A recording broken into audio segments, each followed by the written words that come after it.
I met the new girl. She's gonna be a handful. Batwoman does not kill. Boo! Alice is planning something big. Don't kill me, but I made some alterations. To what, the suit? New look. New Batwoman. So I want to ask about the fan response. Have there been any particular fan responses that have moved you? Anything that really resonates with you personally? It's honestly hard for me to choose. I'm very taken back by all of it. Obviously the most now because with the show coming to an end, there are so many people that the show represented that really would love to see these stories played out. And so what they've been doing to get the attention of the studios and networks is they've been putting up billboards all throughout the country. Yeah. And so I've been randomly getting these messages with a billboard that says Save Batwoman in like New York and Chicago and like all the major cities. And so more than anything, regardless of what happens from it or what comes from it, it's showing me how important this story was, how important this character was, how important these relationships were. And that's probably been the most shocking and enjoyable fan response. That's great. What would you say to fans now watching who are making, say, Batwoman trends and who are helping put up these billboards? Is there anything you particularly like to say? Yeah, just that I see you and I hear you, and I think that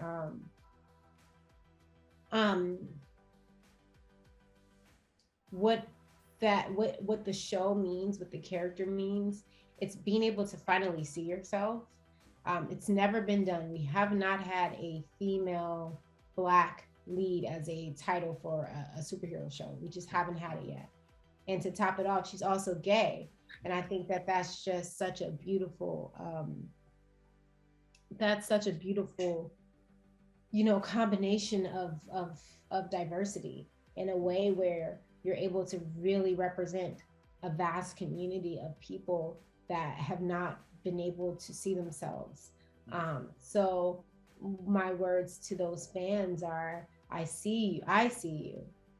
You may not have felt seen before, but because of this role, and honestly, just because of life experience and my own understanding and my own experience, I see you.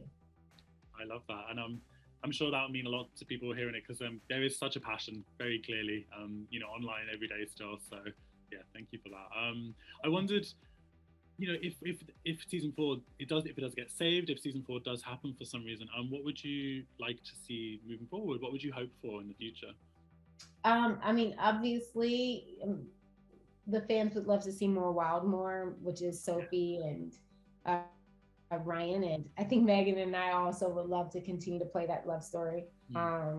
We'd love to see Mary and Luke maybe spark something, and I also would love to see what's going to happen with Alice. I think what we were blessed with was the ability to create a beautiful finale that, whether we came back or not, it was very satisfying for all of us. And Alice going off into the abyss, but as a person that has regained herself and her identity and honestly her sanity, I think that it would be beautiful to see where she is, even if she ended up back to being the same old Alice, like just to see that journey. It's such an interesting journey to have been able to experience. And the actress Rachel Scarson has done such an amazing job playing every part of Alice and Beth.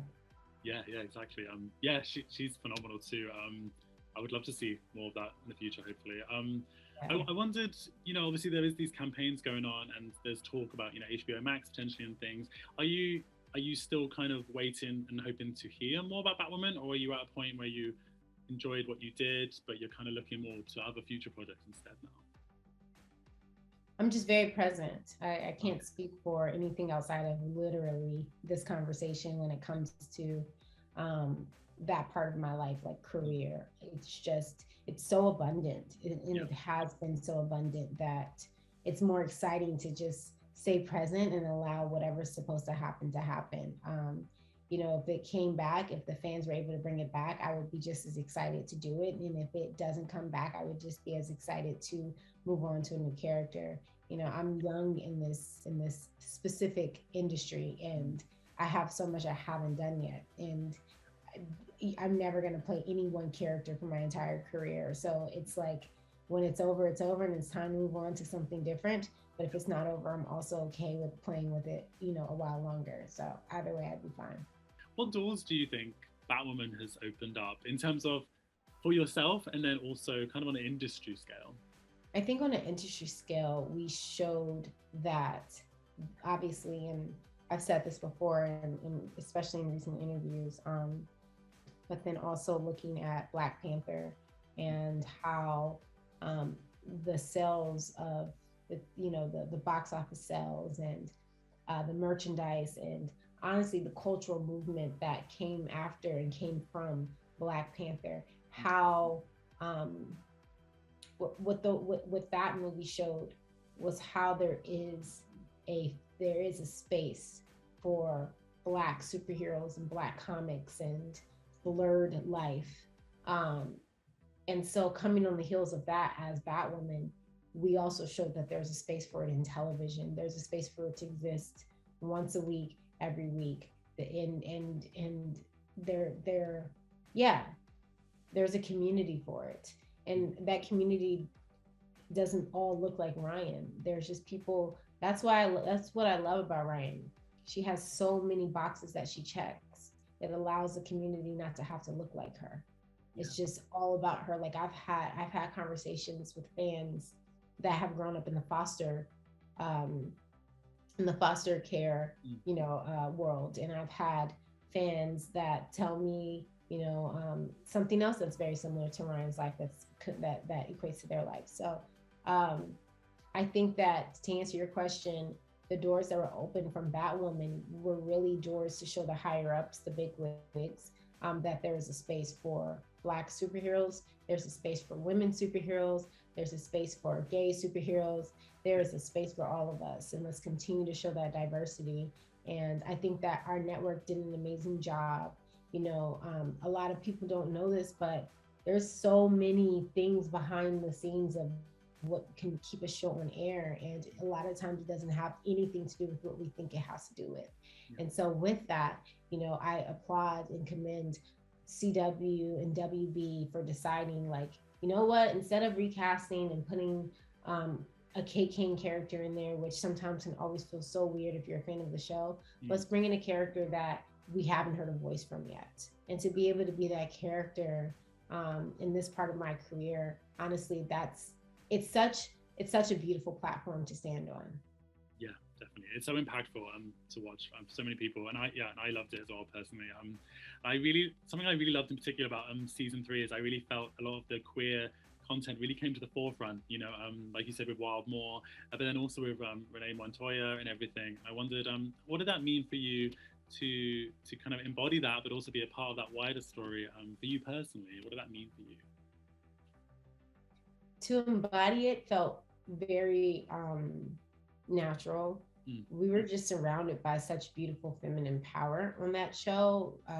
Even our show creator, Caroline Dries, all of this is her story as well. And so it felt very natural to embody it, and obviously exciting, life-changing. The wider scope of playing the character, which I feel like I've already said, it's a lot of, for me personally, because I love action. Action is honestly my favorite genre to play in. Yeah. I always call myself an elephant in a china shop instead of a bull in a china shop. I'm an elephant in a china shop. Sometimes I don't understand how strong I am at times, And so whenever you get to play in the action world, you don't have to you do have to control yourself, but you don't have to, push that to the side. It is a part of my character. It is a part of the life. I get to be strong.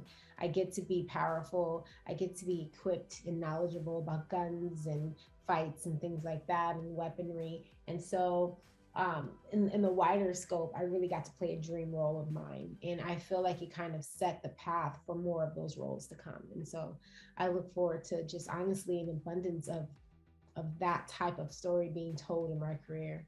Yeah, I wanted to ask about kind of what the future holds, and I appreciate there might be things you can't talk about, but is there anything you can kind of tease about what's next for you in terms of like roles on screen or even beyond that? Rest. Rest is good. Yeah, rest is gonna be huge for me. You know, we went nonstop on Batwoman. We didn't really get a break, and then right before that, I did God Friend to Me, and then like it's just been kind of nonstop for like the last 4 or 5 years. Like I bought my place a few years ago and still haven't lived in it, and so I just want to go home. I'm in Vancouver now shooting the film, and like I look forward to going home and tending to my garden and cooking for my family and my partner and my mom, and taking my dog on hikes and just like spending time with nature, spending time filling my cup up. I gave a lot of myself over the last 4 years, and I just look forward to kind of filling my cup back up for the next part I'm going to play, releasing everything that no longer serves me and moving into a space of being ready for what's next. I'm currently finishing a film right now for Paramount, and it's a pretty fun film. It's like an action thriller. I get to shoot guns and fight, and you know, it's my favorite thing to do. So as long as I can shoot guns and fight, I'm in heaven. And so we've been shooting that for a while now here in Vancouver, and I wrap on Monday, and I get to go home right before my birthday. So I'm really, really excited. Amazing. That sounds great. I'm super excited to see that. I just said, just one more question. I appreciate, obviously, you know, rest is going to be key moving forward, but I wondered maybe more in the distant future if you know, if someone ever asks you, would you want to come back as Batwoman for a guest role perhaps, or just put on a suit for an episode of The Flash or something like that perhaps? Is that something you'd be open to moving forward? Yeah, if my schedule allows it, I'm always down to play in Gotham. You know, Gotham is like, I mean, Batwoman is a part of my fiber at this point. It's a part of my fabric. And I think the most amazing part is that was a character we created. So it's not something that I had to play into. It's something that we created just kind of out of our own, you know, our own spirit, our own souls. And so it will always be a part of me regardless. And it's almost so a part of me that in this specific role I'm playing right now, I'm like, wait, Ryan would do that. We got to try something different. You know, Ryan will wear this. We got to wear it. Like they had put a flannel out in my dressing room. I'm like, I can't wear a flannel. Ryan always wears flannels. We got to try something different. And so it's interesting how like I'm, you know, if it comes back, amazing. But if not, I really have to work the next few months to separate myself a bit from the character.